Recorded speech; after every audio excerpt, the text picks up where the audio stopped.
শেষ পর্যন্ত মিটল বিচারপতি অভিজিৎ গঙ্গোপাধ্যায় রাজ্যের অ্যাডভোকেট জেনারেলের দ্বন্দ্ব।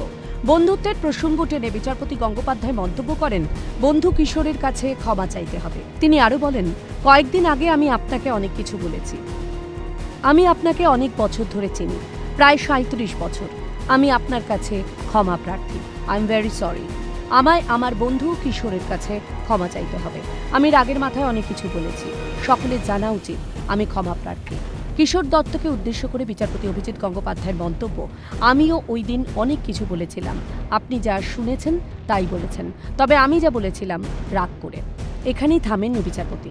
তিনি পুরনো বন্ধুত্বের প্রসঙ্গ টেনে নস্টালজিক হয়ে পড়েন।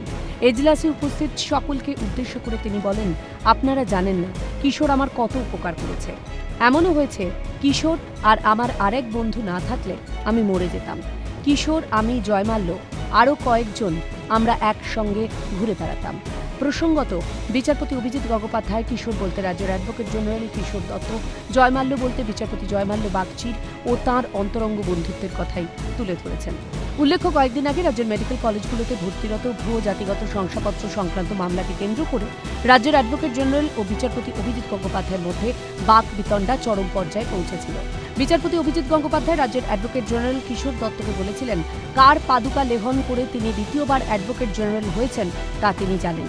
তবে তা যে বলা ঠিক হয়নি তা মেনে নিয়ে কিশোর দত্তের কাছে অকপটে ক্ষমা চেয়ে নিলেন বিচারপতি অভিজিৎ গঙ্গোপাধ্যায়।